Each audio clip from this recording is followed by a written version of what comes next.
This is Kanzenshuu, the podcast, episode 368 for the week of August 24th, 2014.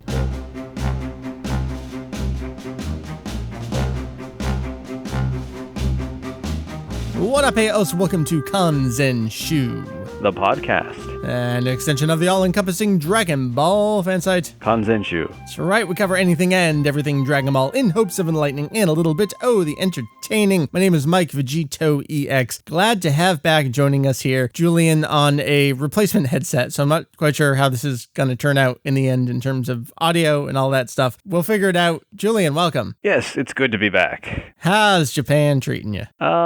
Busy. Yeah? And I've been working on lots of stuff for the site. You sure have. Need more free time.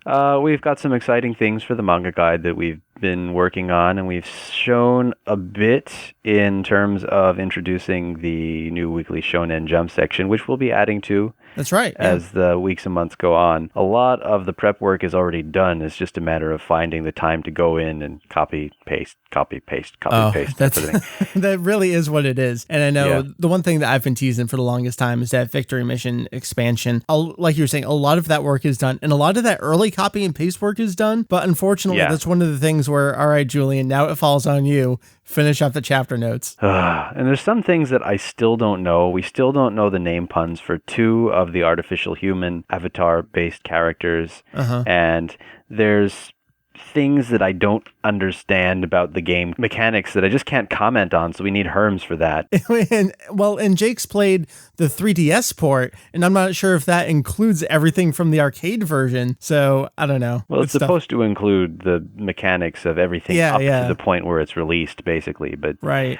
I don't know if that works out the same way exactly as it does. I think you're going to have to ask some of your students. Or something. My students have mostly outgrown it. They're too old, actually, I changed schools at the end of the last academic year, and in my new school, it seemed the only Dragon Ball fans, like the real fans that I've run across so far, have been girls, and they're more interested in things like Vegeta and... Just the character himself, that's it. Well, like, they're especially the boy characters and things like that. And some of them seem to know their stuff, but it's, I don't know, it's a bit of a different context. Well, I mean, that's how it was with us growing up with the series on the internet. I mean, my wife is responsible for one of the early biggest character shrines. Then the boys talk about the strength comparisons, and somewhere between Kanzenshuu lies. Anyway, in spite of that, I'm still trucking on, so I guess it's okay. Everybody gets something out of the series.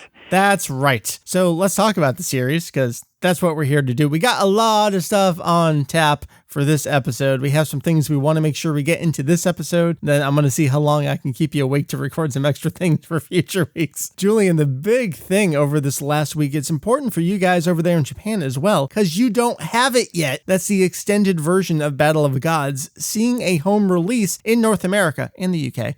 But that is correct. Specifically from Funimation. So you did check it out when it first aired in Japan, of course. Yes, in between getting my children in and out of the bath and to bed, and it was quite the experience.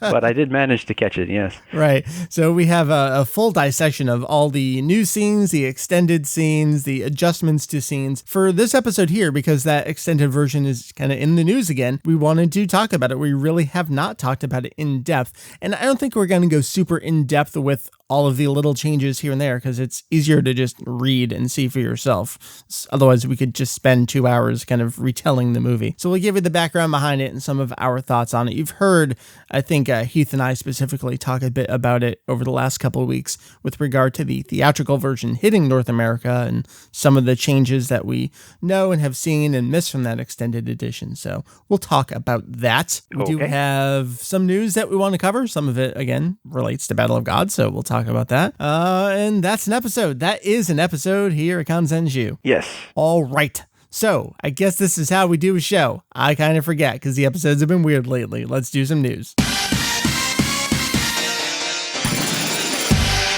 Julian, Battle of Gods has been, like I said, in the news all over again. But really, another big thing in the news has been Dragon Ball XENOVERSE. That is the new game coming to PlayStation 4, PlayStation 3, Xbox One, and Xbox 360 at some point in the future, probably verse second quarter 2015. We don't really know. There was no official date. It's definitely not coming 2014. We can tell you that. Yes. Well, one thing someone pointed out to me recently is that Xenoverse XV15 makes sense. That's true. Didn't really think about that. But we don't know for sure, no.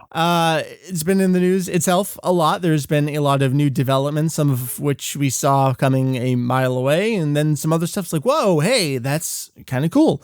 The biggest thing has been, if you go to any video game website, the headline on every single site was, "The mysterious warrior is you." Yep. You all wrote the same thing. Julian, V-Jump basically said the exact same thing in text, didn't it? Yeah, they did. Jump, I forget which one it was. Well, the word they used was kimi. Yeah. Which is just you. Well, it's a soft informal you. Right. Implies a little bit of not necessarily affection, but sort of good feelings. But it's a generic, especially in shonen anime. It's for the someone you're not fighting against. Generally, you use kimi, you, and then people you don't like or you're kind of on tense terms with, you use omae. And anyway, it's a very great simplification of actual Japanese. But anyway, it's enough of the Japanese lesson. Yes. So it turns out that the mysterious future warrior who's been in all of the previous shots is, it's a created character, basically. It's your avatar in the game, and you are responsible for their appearance. Yeah, and the big thing here, finally, I mean, we had a little bit, this was kind of a funny story. The Ultimate Blast game, Ultimate Tenkaichi, which came out PS3 and 360, did have a created character for kind of its second story mode. There were two story modes in that game. It's kind of a weird thing. The original one, the original story mode, you could create a character. You had 3 slots, but it was just male, and it was just cyan, and it was kind of like tall, medium, short character that you could do. Wow. And I think it was Namco Bandai EU, their first Facebook post said, "For the first time, create a character." By the time I got to it, that post had the word edited next to it. I clicked it, and that's where I saw that originally it said, "For the first time ever." Their edited post, they took that out. I think someone corrected them. I thought that was kind of hysterical. Everyone forgot about Ultimate Tenkaichi, anything. I wonder why. For good reason. So the really exciting stuff here is that you can be male and cyan. You can be female and cyan. You can be female and Majin. You can be Namekian. There's a whole bunch of races here. Yes, but they haven't told us that officially yet. What do you mean they haven't told us that officially? Oh, haven't they? Well, they haven't told us in V-Jump, and I'm in Japan, so. Yeah, but sure they have. They've shown the female Majin in screenshots. Oh, okay, they have? Okay. I'm pretty sure. Maybe we've definitely seen it in screenshots from Namco Bandai Europe, who is the only one who cares about promoting Dragon Ball games this last decade. American branch doesn't seem to care. All right, then. Well, we know from officially released screenshots then that there is more than cyan, but V-Jump this month just concentrated on cyan, male and female, the big guy and little guy, and a female who they said, she looks energetic, and left it at that. Great. I know. It was so lame. But all right, so that's cool. So we're going to have a variety of characters that we can create and customize and play as. That's good. Yes, and it looks like at least during the game, you'll also be able to unlock or achieve new items for them to equip. I'm not sure if that involves like weaponry or armor. It seems like they will be having either level up or at least increases in certain aspects over time.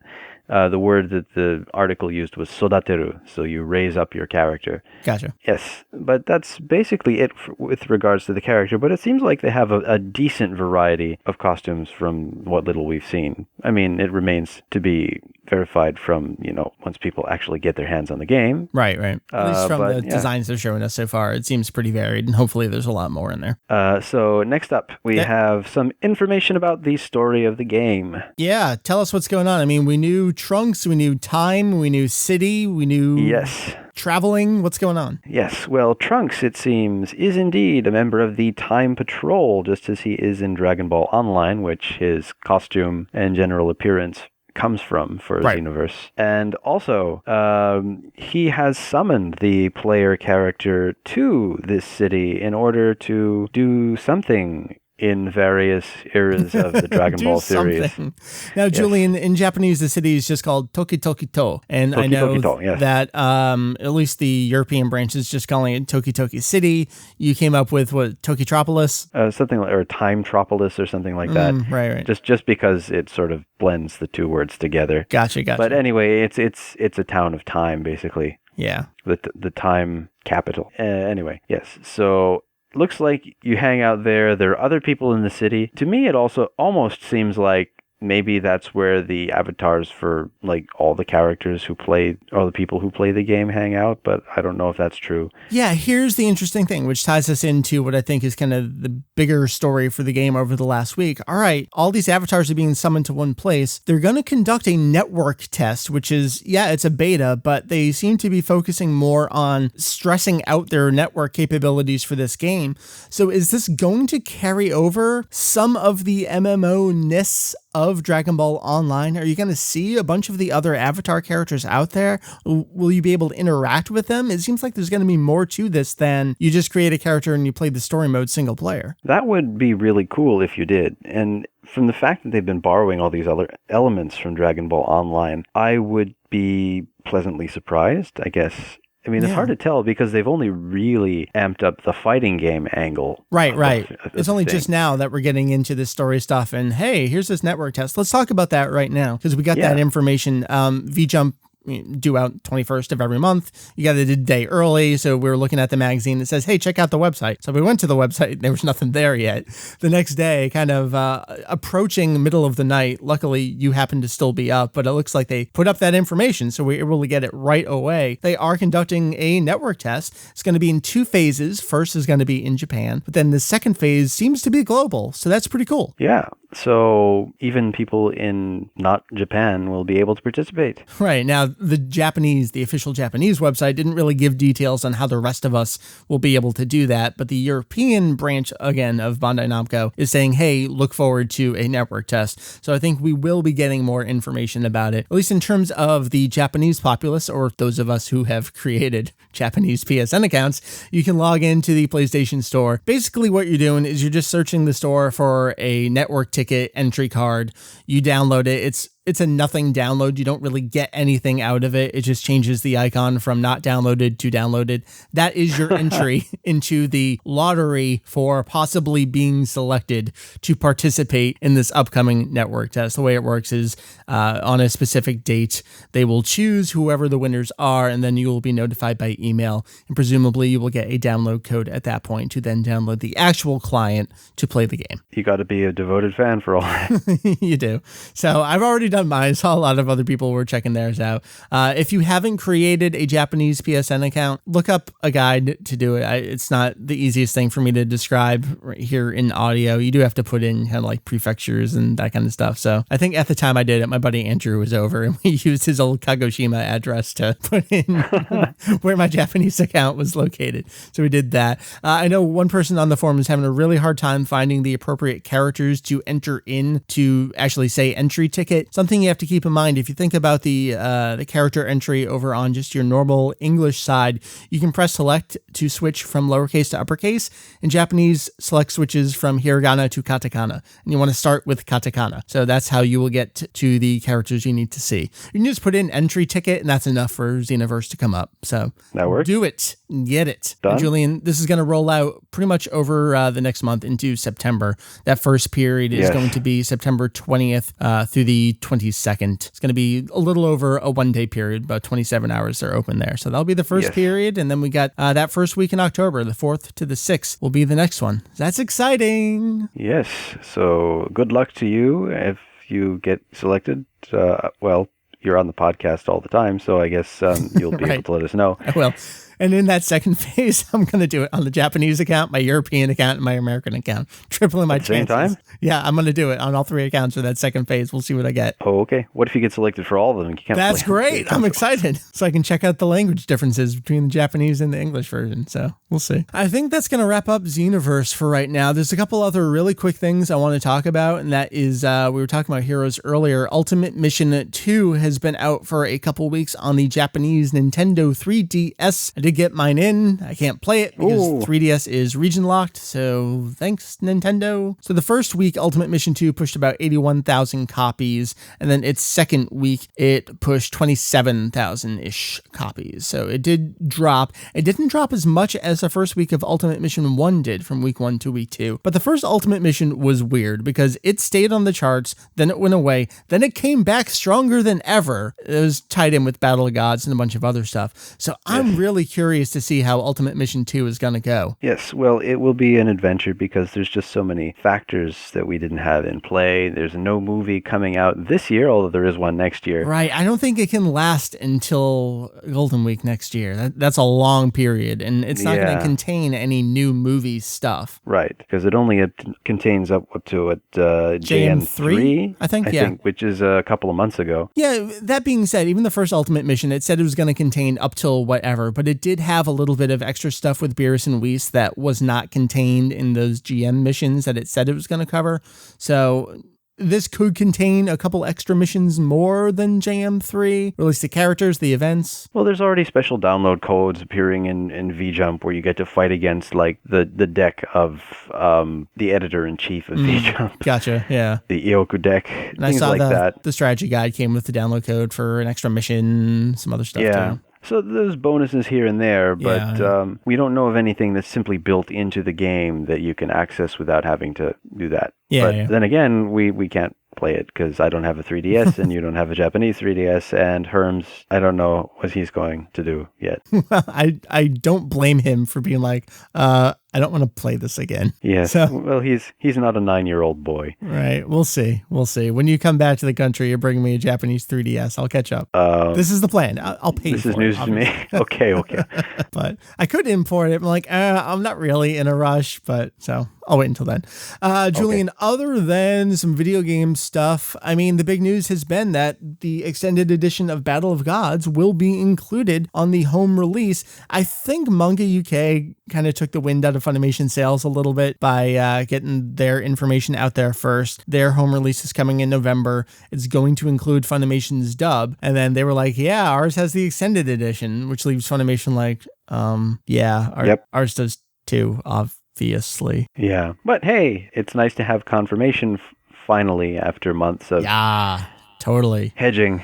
You know. I mean, this goes back to Sean Schemmel, the English voice actor for Son Goku, tweeting out photos from his recording session and most likely inadvertently not realizing what he's doing, tweeting out a photo that was exclusively from the extended edition of the film. And so we noticed that immediately. I think our buddy Jacob was also the one to notice. There's a Fuji TV logo in the upper right, which means they were probably starting to record from a TV rip. That's just how it goes sometimes with these companies. You got to get the extra stuff on the sides before you get your official materials in. It's happened many times before. Well, you can't be held hostage by the production studio if they're late getting things to you. Right, you got shit to do. Paid for. Right. Yes. So get it going. Got a release schedule. So we sort of knew it was coming, or it could have just been a thing where they were future-proofing themselves, where maybe one day down the road they could get it, so they just wanted to dub it while they had everyone. Right, because not everybody's in Texas anymore, right? Right. Some people are recording remotely, and while they have the English voice actors for Beerus and Whis recording for Beerus and Whis, do it now. But it turns out, they are releasing the extended edition. I think this played out exactly as we kind of all expected it to, which was let the theatrical run go. It got a couple extra dates, a couple extra theaters, and then a week or two later announced the home release. And yes, the home release will have the extended edition. It just keeps that hype going and going and going. And Funimation will be releasing this in October, so they'll be getting it out a month ahead of Manga UK. Again, the wind out of the sails a little bit, but they're getting in there, they're jumping in. And that makes sense. I can't imagine Manga UK releasing Funimation's product before Funimation themselves. So I think we're kind of all expecting October. And hey, all you Japanese fans who are capable of ordering from Amazon. Yes, I saw a one Peking Duck retweeting many things about Funimation's release, being like, let's get it. Because, Julian, this is not out in Japan. Right. That's the thing. It was aired Fuji TV back in March, and there's no news of a home release. There's no indication of a home release. There was an extended version of One Piece Movie 8 that aired on TV a number of years ago. That's the Alabasta retelling? Yes. And that had extra scenes that were not in the movie. I guess they were kind of all at the beginning, which they could have really used more scenes from the TV show in the middle of the movie, because it's pretty confusing if you don't know what's going on. Gotcha. Anyway, enough about criticism of that movie, but that particular version of the film was never released outside of the TV airing, so we have no idea if it's ever going to be released officially in Japan. But there's a home release in the US, and the Blu-ray region for Yay. US and Japan are the same, region A. So you're pretty cool. covered. I mean, between region A and then the UK release, which I think is region B, I mean, no matter where you are, I think you can pretty much just grab this. You're good to go. Get it from someone. Right. That is cool. So I think that segues us perfectly into what will be our, I don't know if it's a full topic or a mini topic for this episode. We'll see where the conversation takes us. The extended edition of Battle of Gods. As you mentioned, so here was the timetable for how Battle of Gods went down. The Japanese theatrical debut was March 30th, 2013. The home release was September 13th, 2013. And then almost a year, like 51 weeks later after the theatrical release, was the special TV broadcast March 22nd, 2014 during Toei's premium Saturday block. This added about 20 minutes of footage to the film, and so we got just over 100 minutes of Battle of Gods goodness. Yeah, so we first got a commercial that aired on TV advertising the next premium Saturday that had, hey, it's the Dragon Ball movie with new footage. Well, if you think back, we also had, I don't know if this was before that or after that, we had the tweets from, I'm blanking on her name, the voice actress for Mai. I'm thinking. Oh, that's right. She was in the studio and she was recording new lines as Mai. And of course, was she there with Tesho Genda as well? I think. Yes, Tesho Genda she was there with. I don't think there was an indication that Shigeru Chiba was there as well, although he could have been. Right, but she at least the two of them. Genda. And the thing was, new lines. There's going to be new stuff. Whoa, awesome. Yeah. And then we got a later tweet from Gyarmat Bogdan, one of the producers at Toei Animation, saying, well, there's 20 minutes of new footage. And we all thought, well, what's it going to be? Is it stuff that was cut out, like right before the movie? Or was it stuff that was storyboarded but not animated, not or complete yet? Yeah, that's a really important question. I mean, you got to check out the movie guide page for Battle of Gods on our site. We have interview excerpts and just so much stuff about what a plan could have. I mean, the early design stuff, with the lizard and the cape and all that. But then also stuff like, we thought we were going to have longer fights and we just had to cut stuff down. So, Julian, I think you questioned it well, where it's how much of this was already done and they just cut it to get it to 90 minutes, and how much of this did they finish up afterward? I don't think we have an answer on that. I don't think we do. We do know that the recording itself for the voices was new. Or at least some of it. Well, at least some of it, because we do have the Pila Shu and Mai stuff that's new recording. And the big thing that's obviously new recording is extra lines for Videl. And we know because they're not from her original voice, Yuko Minaguchi, but by Shino Kakinuma, her replacement for Dragon Ball Kai. Right, which I think was uncredited, but if you know the voices, it's pretty clear to pick out. She's doing a slightly different voice from the voice that she uses in Kai, presumably to blend in, but it's still not the same thing. Yeah. So maybe that does answer it, where a lot of this stuff is probably wrapped up afterward or some. I don't know. It's so hard to tell. Yes. Well, they record generally after the animation is, well, if not done, at least storyboarded to a point where they have an animatic to work off of. Yeah. Generally for Dragon Ball, as the story goes, they rarely had completed animation to work off of, which somehow they still managed to make work, but Masako Nozawa has several stories about it in her various interviews, scattered amongst the various things that she said before. But very clear that the voices, or some of the voices, were new recording.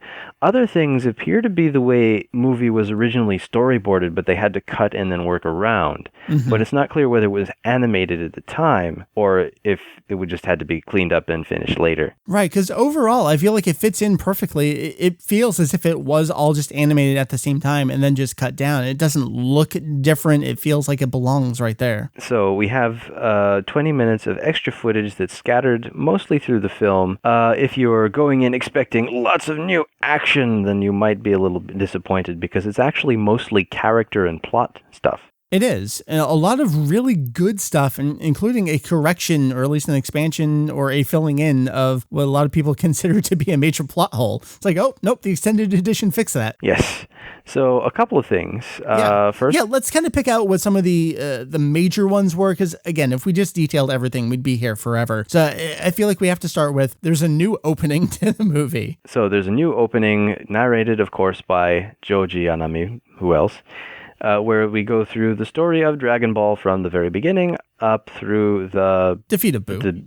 The defeat of Buu, which is the nearest event from the original manga that occurs to this movie. Right. And then, as the narrator narrates, Goku restores peace to the world. However, and then we finally get the beginning of the original movie, how things zoom a long ways through the cosmos and then out the eye of the Elder Kaioshin. Right. Which I thought was a pretty cool shot, but it was over so quickly in the original version of the movie that it kind of lost its impact. Yeah, I agree. But in this one, we get to spend some time with the Kaioshin in their realm as they gaze out at the cosmos and then decide to contact Kaio himself. And we get some extra stuff up on Kaio's planet with Goku, and that's one of the shots that Schemmel probably accidentally tweeted out, was Goku eating, was it one of the buns there? Yes, a pork bun, presumably. Right. And hanging out, and you see Bubbles enjoying a banana on the grass. I enjoyed that shot.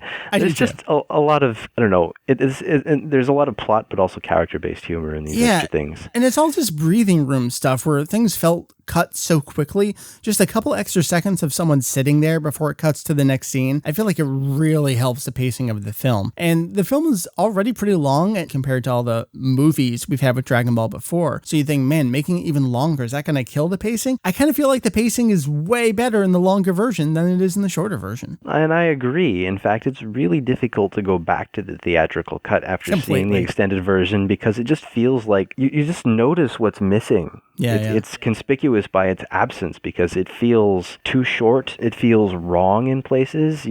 Once you get the logic of a scene the way it's supposed to play out, you notice when it cuts too abruptly, or there's no resolution, or things don't quite flow the way they ought to. I mean, we know Battle of Gods was getting rushed to get complete for its theatrical debut. I mean, was it Hidenori Arai? Is that the name I'm thinking of? Oh, yes. Sound director? Well, I don't know. Sound producer? I don't know what to call him.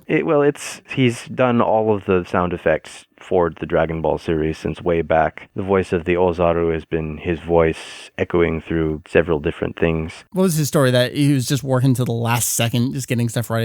It almost wasn't done in time. Well, he had to start on very little to go on because there was not much finished animation to go with. Right. So, okay, how do I add in the sound effects when there's nothing to put the effects to? All right, let's move on with the stuff here. I mean, there's just lots of little quick scenes. We get some more with Mr. Satan and Dr. Brief, which is nice. More Goku, more Kaio. Where I do want to go here is about that plot correction. A lot of, Julian, there were kind of two answers to what happened to Kaio's planet in the first place, right? Yes. Like we had an initial Q&A thing, and then the movie. What happened there? Yes. Well, at first, it said the reason that Kaio's planet is so small, it was in the full color comics. Okay. One of I think it was the third Cyan Arc volume, where they said, well, the reason it's so small is because one day Beerus, the God of Destruction, showed up and they played a video game. Mm-hmm. Or it was a racing game, and the God of Destruction lost, so in a fit of pique, he blew it up, and then Kaio whittled it down and made the smaller planet. And then the movie itself. In the different one in the movie is that they were playing hide and seek, I think. And then kind of the same thing where the planet destroyed, brought back together. But then the plot hole, if you want to say it, has always been, all right, well how did it get back there? Because Cell destroyed it when it blew up. And they didn't say anything about that in the movie, but the extended edition, they do address it. So they said, well, he had it restored the other day, which, is kind of a hand wave in itself. It is. Right. Oh, don't worry about that.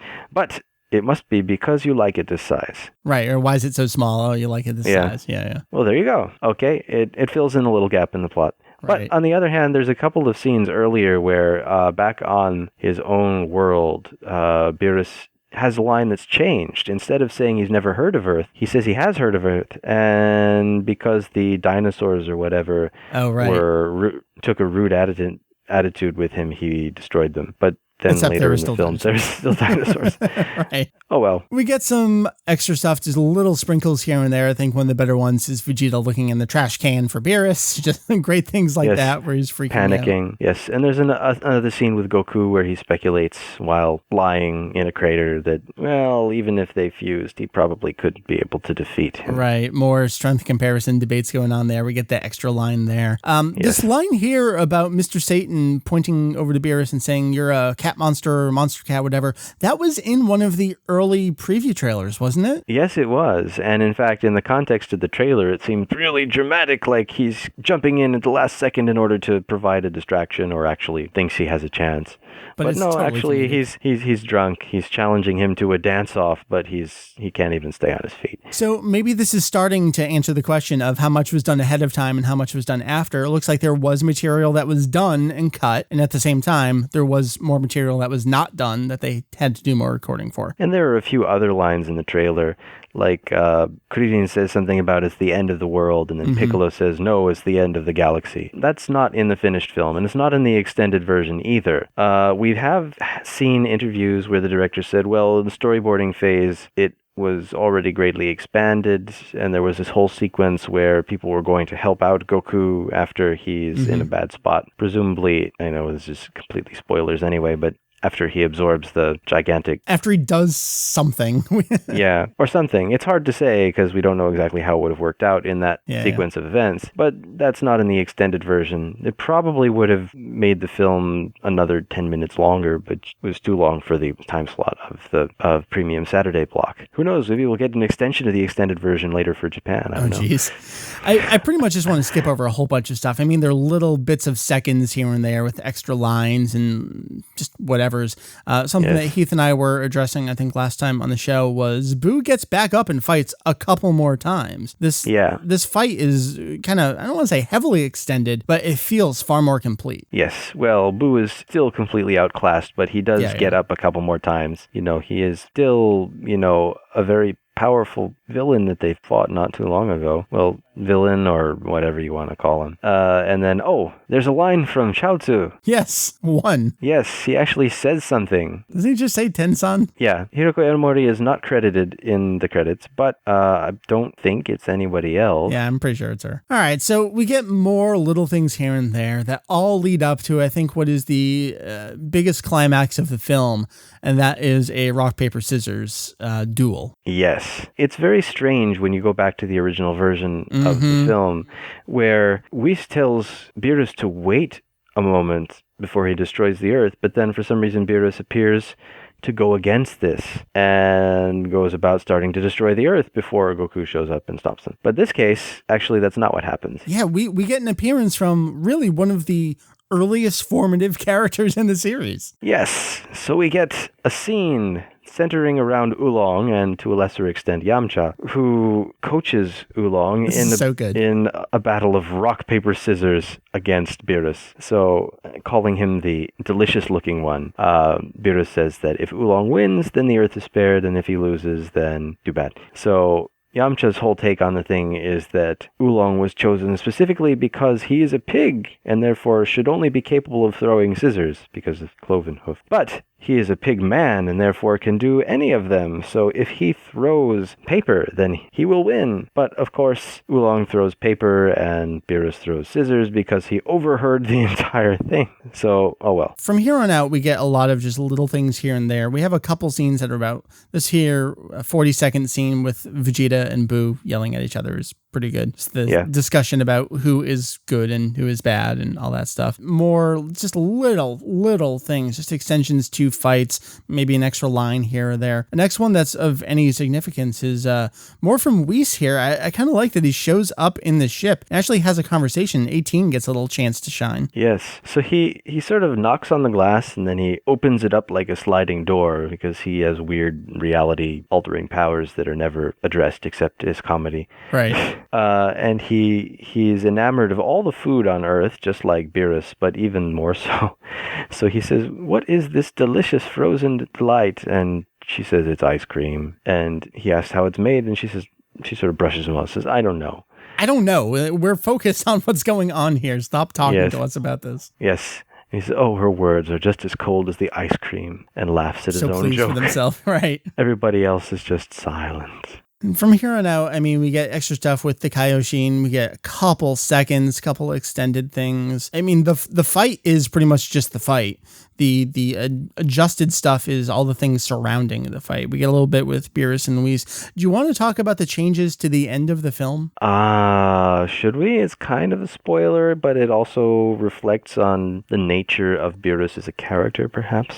Yeah, I mean, at this point, you've you've either watched it or read about it, or if you're this deep into the conversation, you're ready for it. So here we are. Let's talk about it. Back on Beerus's own planet, Whis is talking to him. It's been a long time since he saw the god give 70%, and it seems like Beerus is pleased. And Beerus says, Whis is pleased too. Well, been bored for a long time. He doesn't get to sleep. But he says, well, he's going to nap for another 3 years. And Whis says, unusual for him. It's not very long, but Beerus wants to go back to Earth and have more delicious food. And Whis is amused because he thinks that as soon as Beerus tasted something delicious on Earth, he had no intention of destroying the planet. Right. And Beerus says, well, I don't know, and he doesn't answer the question. He's very coy about it, yeah. And that's where we get the whole sushi scene and stuff. So that's part one. Part two is just, we have another cute scene after Beerus is knocked out with a chop to the neck in one hit, sort of mirroring Goku earlier in the film. But anyway, he's back. He's in his pajamas, and he's going to destroy Earth. But wait, here is the sushi that he actually didn't eat before because he got the wasabi. So he chows it down and vows that if it's not good, then he will destroy the Earth. But of course he loves it, so Earth is spared. And he has a nice cup of green tea and then goes back up to the place where he was at the beginning of the film, and just as things are fading out, he's reminded to brush his teeth. Right. And that toothbrushing line in the original cut of the film was still there, but it felt very out of place because you just knocked him out. Right. Yeah, we get this extra stuff. A weird placement. And Julian, here is pretty much the one line in the extended edition that is not present compared to the theatrical one, right? Yes. So in the original cut of the film, since Beerus is already out, Whis tells him to sleep for 3 years. We don't know why it would be 3 years exactly. So in this version of the film, we know why it's 3 years because Beerus introduces it, which makes a lot more sense. Right, he's the one who said it, yeah. So because of that, Whis has no need to actually say it, and it's the only line that's cut without any kind of replacement from the same character, although the logic of the film makes it completely superfluous. And then we get 2 seconds of peel off. That's kind of like the extra stuff at the end of the film. So yeah, all things told, I feel like it's actually a superior version of the movie. Absolutely. In every way. I mean, they didn't do anything to the animation of film that already existed, except for one scene where he sort of, Beerus descends back towards to the ground in a different way to fit the spatial logic that's changed, but that's the only thing that's different. Yeah, it's not correcting anything before in terms of animation. It's all just new stuff or altered stuff. But it does make such a difference. And I feel like we already addressed all of that, where it's just these little breathing room things here and there that allow the scenes to actually flow into each other rather than just being these awkward hard cuts between each other. And even things like Vegeta looking under the trash can and under tables and stuff. The way that scene flows when his face comes up into the camera and he kind of like jolts back a little bit, you get the sense of motion from him that you didn't get before. It feels so much better. I agree. So it's great to finally see this come out in some country in a way that people can own. So we're excited about that. I'm glad that you guys over in Japan can be excited about that too. This is the kind of thing where I don't understand Japan sometimes because they are more than happy to sell you the same thing over and over and over. But then you get these extended versions of things that they don't put out. Like you mentioned the One Piece one. Here we have Battle of Gods. Why wouldn't you put that out? I am 100% shocked that they're allowing Funimation to put this out without having their own internal product as well. Yeah, it's crazy. It's crazy, but it's awesome. I appreciate it 100%. So there is your quick look at the special extended version of Battle of Gods. You can read the entire thing over on the site with something like over 100 screenshots showing what these changes are. Read it for yourself and then buy it for yourself in a couple months. I'm excited. Got mine in for release date delivery. Very excited to own it. Cool. Well, I think that's going to bring this here episode to a close. This has been, I don't remember, episode 368 of our podcast at Kanzenshuu. Julian, it is good to have you back. We'll see how the new headset works out, and then we'll eventually get you upgraded to the same microphone as the rest of us. Sounds cool. I'll be looking forward to that in the future. Correcto. I feel like we already plugged some of the stuff we're working on. I actually have, this is one of those things where I decide at the last minute, all right, I'm going to do a new feature. It's been, the last feature was the Kenji Yamamoto retrospective. Yeah. Just think about how, not out of date that is, but how long ago and how strangely still relevant it is. So I wanted to do something new.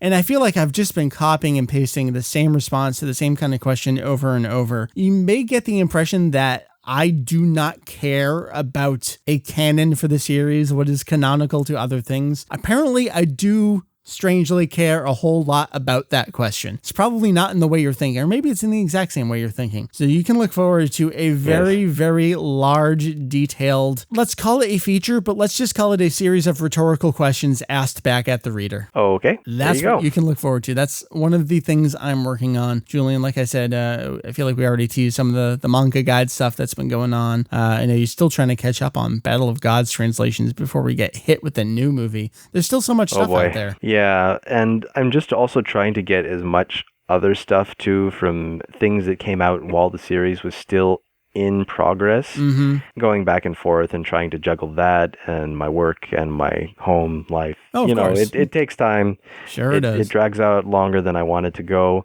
And for some reason, when I try to look for magazines that had interviews from during the serialization of Dragon Ball, I keep coming across stuff from the Dr. Slump era. I know. Instead. It's like, okay, this thing from 1986 is not here, but ooh, something from 1981, I'll get that.